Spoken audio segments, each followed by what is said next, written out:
Assalamu alaikum wa rahmatullahi wa barakatuh, chers frères et sœurs en islam. Permettez-moi de vous poser une question. Avez-vous déjà eu l'impression de multiplier les invocations, sans voir le changement que vous espériez dans votre vie? Avez-vous parfois senti que votre cœur cherchait une paix plus profonde que l'argent ne peut offrir? Pourquoi certaines personnes semblent-elles vivre avec peu de moyens, mais possèdent une sérénité que beaucoup de riches recherchent sans jamais la trouver? Aujourd'hui, nous allons découvrir une vérité magnifique de notre religion. La véritable richesse commence dans le cœur avant d'apparaître dans les biens. Après la prière de Fajr se cache un moment béni où le croyant peut remplir son cœur du rappel d'Allah, renforcer sa confiance en lui et lui demander une subsistance licite avec sincérité. Le prophète, que la paix et les bénédictions d'Allah soient sur lui, nous a enseigné que le dhikr est une immense source de bénédiction, mais il ne doit jamais être présenté comme une formule automatique garantissant la richesse matérielle. C'est Allah seul qui accorde selon sa sagesse. Allah dit dans le Coran, « Et quiconque craint Allah, il lui donnera une issue favorable et lui accordera sa subsistance par des voies qu'il n'imaginait pas. » Surat At-Talaq 64:2-3. Restez avec nous jusqu'à la fin, car nous verrons comment vivre ce rappel avec sincérité, confiance et persévérance. Et toi qui m'écoutes, que penses-tu de ce message? Écris-le dans les commentaires. N'oublie pas de t'abonner, d'aimer et de partager cette lumière. Par la permission d'Allah, elle pourra peut-être transformer un cœur ou même le tien. Chaque nouveau matin est une nouvelle opportunité que Allah, exalté soit-il, accorde à ses serviteurs. Beaucoup de personnes ouvrent les yeux avec le cœur déjà rempli d'inquiétude. Elles pensent à leurs factures, à leurs responsabilités, à leurs difficultés financières, ou encore à leur avenir. Avant même de quitter leur lit, leur esprit est envahi par les préoccupations de ce monde. Pourtant, le croyant apprend peu à peu que la première chose qui mérite son attention n'est pas son téléphone, son travail ou ses problèmes, mais son Seigneur. Commencer sa journée par Allah, c'est choisir de placer sa confiance en celui qui détient les trésors des cieux et de la terre. C'est reconnaître que rien ne peut réellement nous être bénéfique sans sa permission, et que toute facilité provient uniquement de lui. La prière de Fajr occupe une place particulière dans la vie du musulman, elle marque le début d'une nouvelle journée, mais elle est aussi un moment où le silence de la création invite le cœur à la méditation. Alors que beaucoup dorment encore, le croyant se tient debout devant son Seigneur. Ce moment discret est connu d'Allah, même si personne d'autre ne le voit. Après la prière, lorsque le monde est encore calme, le cœur est souvent plus disponible pour écouter les paroles du Coran, invoquer Allah et se rappeler de lui avec sincérité. C'est un instant où les distractions sont moins nombreuses, où les préoccupations du quotidien n'ont pas encore pris toute la place, et où l'âme peut retrouver une proximité particulière avec son Créateur. Le messager d'Allah, que la paix et les bénédictions d'Allah soient sur lui, a invoqué en disant « Ô Allah, bénisse ma communauté dans ses premières heures de la journée », rapporté notamment par At-Tirmidhi et Abu Daoud, jugé authentique par plusieurs savants. Cette invocation nous rappelle que les premières heures du matin sont un moment béni. Toutefois, il est important de comprendre ce que signifie réellement cette bénédiction. Beaucoup pensent immédiatement à l'argent ou à la réussite matérielle. Pourtant, dans l'islam, la baraka est bien plus vaste. Une personne peut posséder peu de biens, mais vivre dans une grande sérénité, tandis qu'une autre accumule des richesses sans jamais connaître la paix intérieure. La bénédiction d'Allah peut se manifester de nombreuses façons: une bonne santé qui permet d'accomplir ses adorations, une famille unie, un temps utilisé avec sagesse, une facilité dans le travail, une protection contre les épreuves, ou encore une subsistance licite qui suffit aux besoins du croyant. Voilà la véritable richesse que beaucoup recherchent sans toujours savoir où la trouver. Allah nous enseigne dans le noble Coran, c'est par le rappel d'Allah que les cœurs se tranquillisent. Surat Ar-Ra'd 13:12-8. Ce verset nous révèle une vérité que notre époque oublie souvent. Aujourd'hui, nombreux sont ceux qui cherchent la paix dans les biens matériels, la popularité ou les distractions. Pourtant, malgré toutes ces choses, beaucoup continuent à ressentir un vide intérieur. Allah nous montre que la véritable tranquillité ne s'achète pas. elle naît du rappel sincère de celui qui a créé nos cœurs. Lorsque le croyant prononce des paroles de dhikr avec humilité, il se rappelle que Allah est plus grand que toutes ses difficultés. Il comprend que son avenir est entre les mains du plus sage et du plus miséricordieux. Peu à peu, ses inquiétudes diminuent, son cœur s'apaise et son regard sur les épreuves change. Le premier trésor que le dhikr apporte n'est donc pas une augmentation immédiate des biens matériels, mais une paix intérieure qui transforme toute la manière de vivre. Un cœur apaisé devient plus reconnaissant envers Allah pour les bienfaits déjà présents. Il apprend à patienter face aux difficultés sans désespérer. Il prend de meilleures décisions, car il n'est plus dominé par la peur ou la précipitation. Cette sérénité devient une lumière qui accompagne le croyant dans son travail, dans sa famille et dans toutes les situations de sa journée. Mais une question mérite d'être posée. Quel est donc ce rappel que le prophète, que la paix et les bénédictions d'Allah soient sur lui, répétait avec constance après Fajr, et quelles invocations authentiques pouvons-nous intégrer dans notre quotidien afin de suivre son noble exemple? Nous vivons à une époque où beaucoup de personnes recherchent des solutions rapides à leurs difficultés. Dès qu'elles traversent une épreuve financière ou personnelle, elles cherchent un secret, une formule extraordinaire ou une pratique qui leur garantirait immédiatement le succès. Pourtant, l'islam nous enseigne une voie bien différente. Il ne nous apprend pas à courir après des recettes miraculeuses, mais à construire une relation sincère et constante avec Allah. Ce qui transforme réellement une vie n'est pas une parole récitée mécaniquement, mais un cœur qui s'attache à son Seigneur avec foi, patience et persévérance. Le véritable secret réside dans la continuité des adorations authentiques, même lorsqu'elles paraissent simples aux yeux des hommes. Le messager d'Allah, que la paix et les bénédictions d'Allah soient sur lui, était le meilleur exemple dans cette attitude. Après avoir accompli la prière de Fajr, il demeurait souvent à sa place, évoquant Allah jusqu'au lever du soleil. Ce comportement nous montre que les premières heures de la journée ne sont pas seulement destinées aux préoccupations de ce monde. Elles représentent également un moment privilégié pour nourrir son âme avant de se lancer dans les activités quotidiennes. Avant de chercher la subsistance, le croyant cherche d'abord la proximité d'Allah. Avant de remplir ses mains, il s'efforce de remplir son cœur de foi, de gratitude et de confiance. Parmi les invocations authentiques que le prophète, que la paix et les bénédictions d'Allah soient sur lui, répétait fréquemment figure cette parole remplie d'humilité. Astaghfirullah wa atubu ilayh. Je demande pardon à Allah et je me repens auprès de lui. Pourquoi commencer la journée par la demande de pardon? Parce que chaque être humain commet des erreurs. Même lorsque nous faisons de notre mieux, nous restons imparfaits. L'istighfar nous rappelle que nous avons constamment besoin de la miséricorde d'Allah. En demandant pardon avec sincérité, le croyant reconnaît ses faiblesses, purifie son cœur et renouvelle son engagement à obéir à son Seigneur. Cette attitude développe l'humilité et protège de l'orgueil, qui est l'une des plus grandes maladies du cœur. Le prophète, que la paix et les bénédictions d'Allah soient sur lui, enseignait également de glorifier Allah par des paroles simples mais immenses en récompense. Subhanallah, Alhamdulillah, Allahu Akbar. À première vue, ces mots semblent très courts. Pourtant, chacun d'eux contient une signification profonde. Lorsque nous disons Subhanallah, nous proclamons qu'Allah est exempt de toute imperfection. Lorsque nous disons Alhamdulillah, nous reconnaissons que toutes les louanges lui appartiennent et nous le remercions pour les bienfaits visibles comme cachés.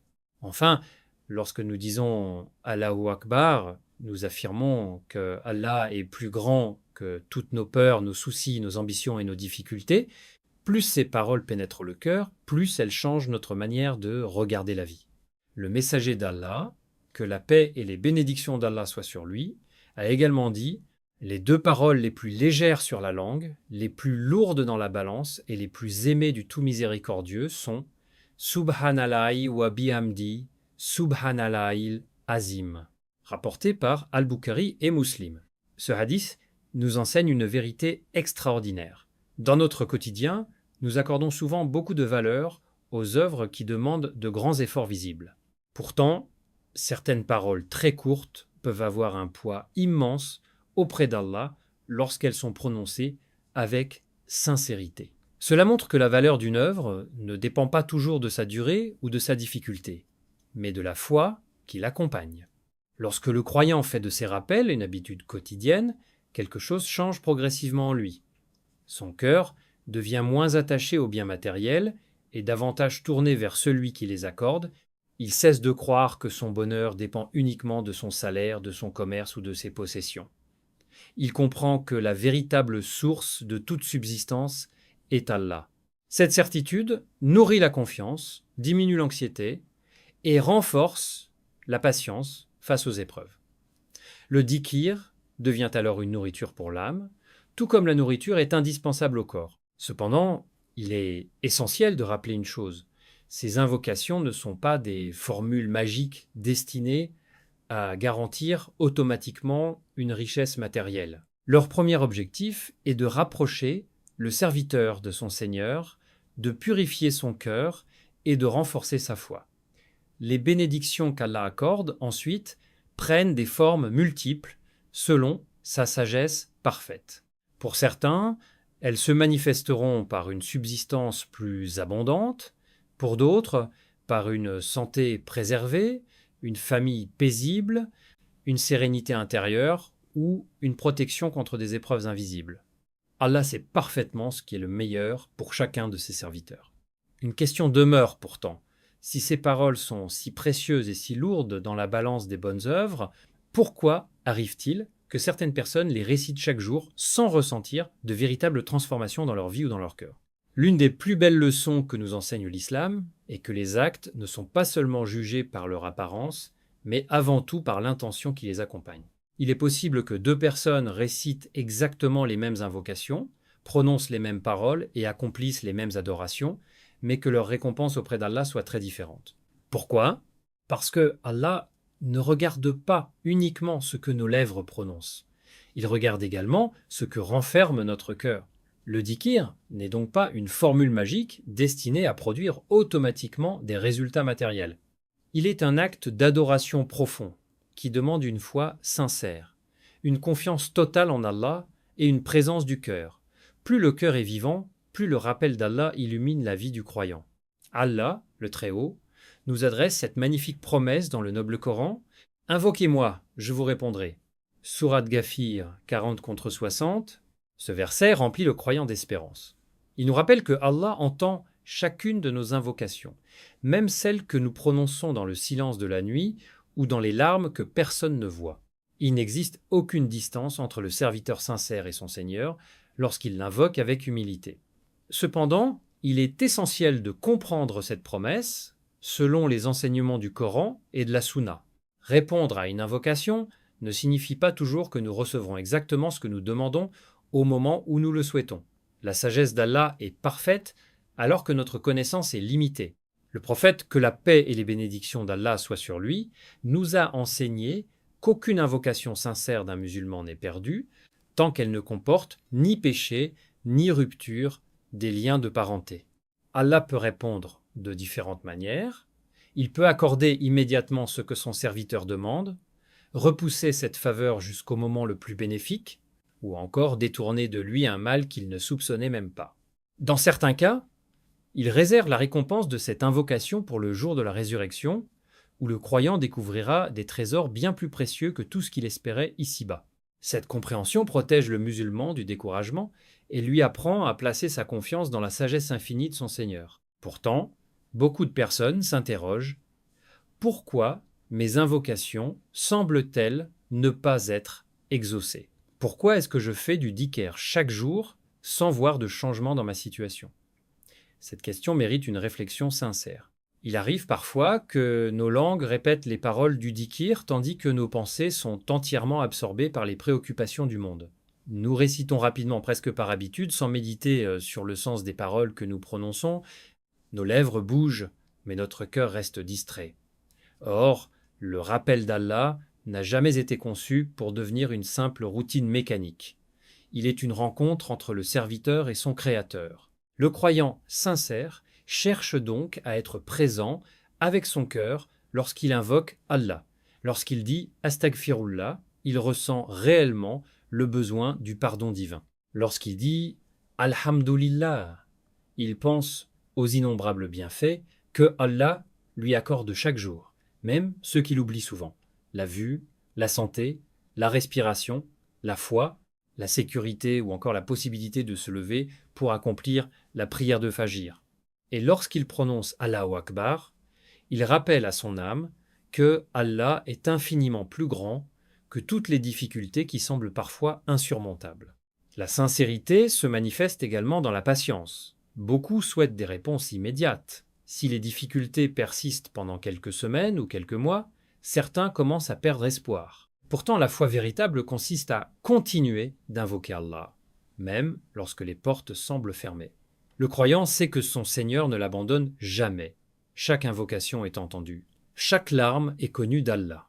Chaque acte d'adoration accompli avec sincérité laisse une trace bénéfique, même si ses effets ne sont pas immédiatement visibles.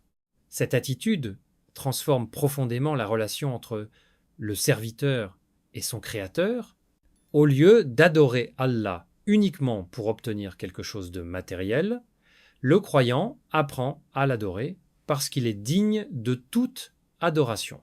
Il remercie Allah lorsqu'il reçoit beaucoup, mais aussi lorsqu'il reçoit peu, car il sait que son Seigneur choisit toujours ce qui est le meilleur pour lui. Cette confiance nourrit une paix intérieure que les richesses du monde ne peuvent acheter.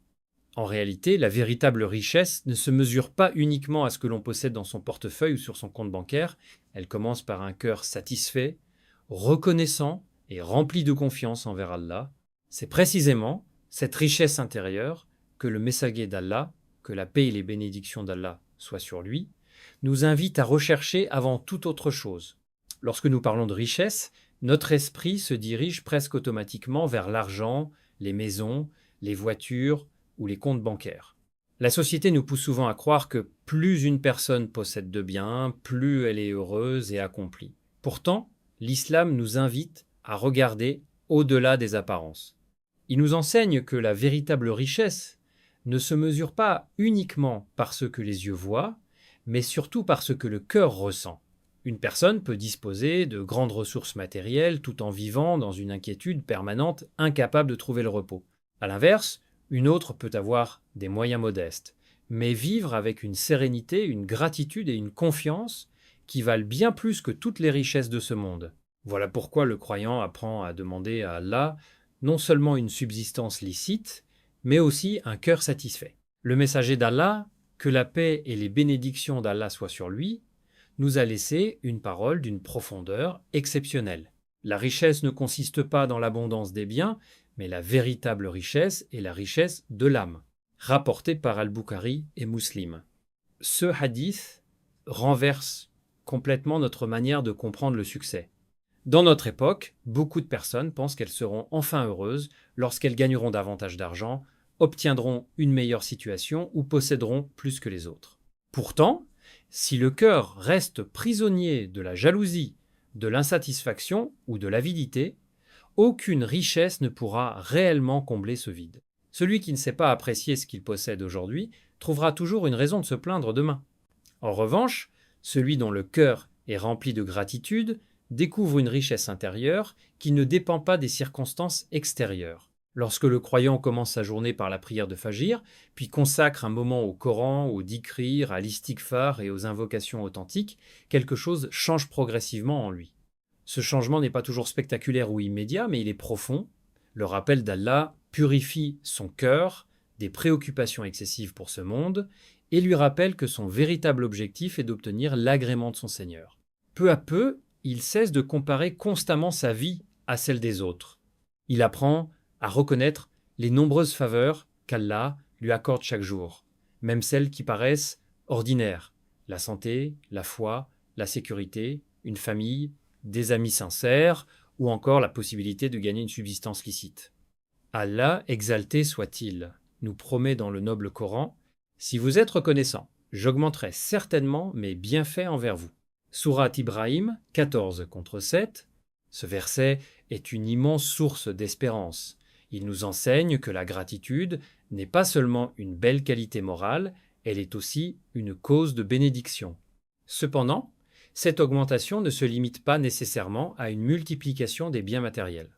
Allah peut augmenter la paix dans notre foyer, la santé de notre corps, la bénédiction dans notre temps, la réussite dans nos projets, ou encore la tranquillité de notre cœur. La baraka est souvent plus précieuse qu'une simple abondance de biens, car elle donne de la valeur à ce que nous possédons déjà. Être reconnaissant ne signifie pas ignorer les difficultés de la vie. Le croyant peut traverser des épreuves, connaître des périodes de manque, ou faire face à des inquiétudes. Mais même dans ces moments, il continue de remercier Allah pour les bienfaits qui demeurent. Cette gratitude nourrit l'espérance et protège le cœur contre le désespoir. Elle rappelle que chaque faveur, aussi petite semble-t-elle, est un cadeau d'Allah qui mérite d'être reconnu. Cette reconnaissance transforme également notre comportement au quotidien. Une personne reconnaissante gère plus sagement les biens qu'Allah lui confie. Elle évite le gaspillage, recherche une subsistance licite et comprend que ses richesses sont une responsabilité autant qu'une faveur. Elle devient également plus généreuse envers les autres, car elle sait que donner pour la cause d'Allah ne diminue pas la véritable richesse. Au contraire, le prophète, que la paix et les bénédictions d'Allah soient sur lui, a enseigné qu'une aumône sincère ne fait pas diminuer les biens, mais qu'Allah y place sa bénédiction. Ainsi, le croyant ne voit plus son argent comme une simple propriété personnelle, mais comme un dépôt confié par son Seigneur. Peu à peu, cette manière de vivre change aussi les relations familiales, le travail et les projets du croyant. Au lieu de courir sans cesse après ce qu'il ne possède pas encore, il apprend à faire fructifier ce qu'Allah lui a déjà accordé. Son cœur devient plus paisible, son esprit plus reconnaissant et ses décisions plus équilibrées. C'est ainsi qu'Allah accorde une richesse que personne ne peut voler, la satisfaction intérieure, mais malgré toute l'importance du dhikr, de la gratitude et de la confiance en Allah, il reste encore une clé essentielle que tout musulman doit comprendre. Car la foi authentique ne consiste pas seulement à invoquer Allah. Elle nous enseigne également une manière d'agir dans ce monde, tout en plaçant pleinement notre confiance en lui. Après avoir découvert l'importance du dhikr, de la sincérité, de la gratitude et de la richesse du cœur, il reste une vérité essentielle que tout musulman doit comprendre. Certains pensent qu'il suffit de multiplier les invocations pour que tout change sans fournir le moindre effort. D'autres, au contraire, ne comptent que sur leur travail, leurs compétences ou leurs relations, en oubliant totalement leur dépendance envers Allah. L'islam nous enseigne une voie parfaitement équilibrée entre ces deux extrêmes. Le croyant ne sépare jamais l'adoration de l'action. Il commence par purifier son cœur grâce au rappel d'Allah, puis il avance dans la vie avec détermination, tout en sachant que le résultat final appartient exclusivement à son Seigneur. Le dhikr ne rend pas le musulman passif. Au contraire, il lui donne la force intérieure d'agir avec confiance, honnêteté et persévérance. Lorsqu'un croyant termine la prière de Fajr et consacre un moment à invoquer Allah, son cœur se remplit de sérénité. Cette paix intérieure devient ensuite une énergie qui l'accompagne dans son travail, ses études, son commerce ou toutes les responsabilités qu'Allah lui a confiées. Il comprend que chaque journée est une nouvelle occasion d'œuvrer pour gagner une subsistance licite et rechercher l'agrément de son Créateur. Ainsi, le rappel d'Allah ne l'éloigne jamais de ses responsabilités. Il lui apprend au contraire à les accomplir avec une intention sincère et une éthique exemplaire. Allah, le Très-Haut, nous enseigne dans le noble Coran. Puis, lorsque la prière est achevée, dispersez-vous sur la terre et recherchez la grâce d'Allah tout en invoquant beaucoup Allah afin que vous réussissiez. Biziyeh, Surat al-Jumu'ah, Zeche. Ce verset résume admirablement l'équilibre que l'islam nous invite à adopter. Après l'adoration vient l'effort. Après la prière vient le travail. Après le rappel d'Allah vient la recherche de ça grâce à travers des moyens licites. Le Coran ne nous demande pas de rester inactifs après avoir invoqué Allah. Il nous encourage à nous lever, à agir, à développer nos compétences, à servir les autres et à rechercher notre subsistance avec honnêteté. Dans le même temps, Allah nous rappelle de continuer à l'évoquer abondamment afin que nos activités ne nous éloignent jamais de lui. C'est précisément ce que les savants appellent le tawakkul, la confiance sincère en Allah. Le tawakkul ne consiste pas à attendre que les choses se produisent sans rien entreprendre. Il signifie utiliser les moyens que Allah a mis à notre disposition tout en reconnaissant que leur efficacité dépend entièrement de sa volonté. Le croyant prépare son travail avec sérieux, il cherche une activité licite, il apprend, il persévère et il fait preuve de patience.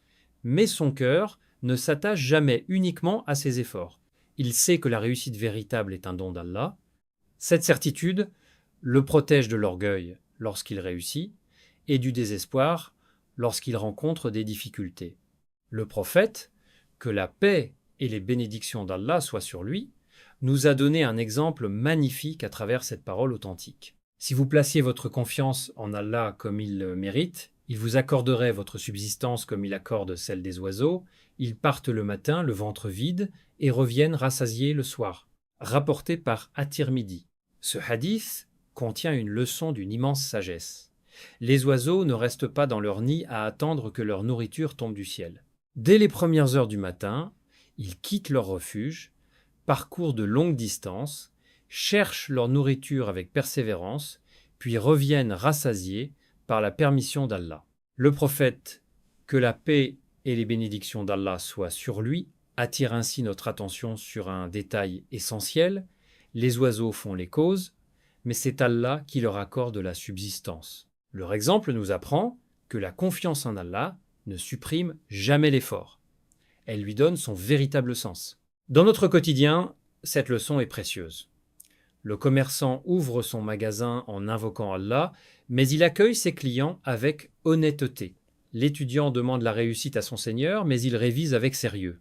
Le père ou la mère de famille invoque Allah pour la bénédiction de son foyer, mais il ou elle assume pleinement ses responsabilités. Celui qui cherche un emploi multiplie les invocations, mais il envoie aussi des candidatures, développe ses compétences et persévère sans perdre espoir. Chaque effort licite devient alors une forme d'obéissance lorsqu'il est accompli avec une intention sincère et dans le respect des limites fixées par Allah. C'est ainsi que le dhikr produit ses plus beaux fruits. Il éclaire le cœur, renforce la foi, apaise les inquiétudes et nourrit l'espérance. Cette lumière intérieure pousse ensuite le croyant à avancer avec courage, sans paresse ni précipitation. Il comprend que les portes de la subsistance ne s'ouvrent ni uniquement par les efforts humains, ni uniquement par les paroles récitées, mais par la miséricorde d'Allah accordée à celui qui réunit la foi sincère, les invocations authentiques, le travail licite, la patience et la confiance en son Seigneur. Lorsque ces éléments se rejoignent, le musulman marche dans cette vie avec un cœur apaisé, sachant que chaque pas accompli dans l'obéissance peut devenir une cause de bénédiction, ici-bas comme dans l'au-delà. Mes chers frères et sœurs, retenons cette vérité essentielle. Le dhikr, après Fajr, est une immense adoration qui rapproche d'Allah, apaise le cœur et attire sa bénédiction. Cependant, il ne faut jamais croire qu'une formule garantit automatiquement la richesse matérielle. C'est Allah, dans sa sagesse infinie, qui accorde une subsistance abondante, suffisante ou différée, selon ce qui est le meilleur pour son serviteur. Commence chaque matin par Fajr, remplis ta langue de dhikr, ton cœur de gratitude, tes mains d'efforts honnêtes et ton âme d'une confiance totale en Allah. Tu découvriras que la plus grande richesse est celle qui rapproche du paradis. Si cette vidéo t'a apporté un bien, abonne-toi à la chaîne, partage cette lumière autour de toi et laisse un commentaire afin que d'autres puissent profiter de ce rappel. Merci d'avoir ouvert ton cœur à cette parole. Qu'Allah illumine ton chemin, bénisse ta subsistance, raffermisse ta foi et t'accorde ce qui est le meilleur ici-bas et dans l'au-delà. Allah dit « Quiconque accomplit une bonne œuvre, homme ou femme, tout en étant croyant, nous lui ferons vivre une bonne vie. » Surate An-Nahl 697. Qu'Allah accepte nos œuvres, nous guide vers le bien et fasse de nous des serviteurs reconnaissants. Amin.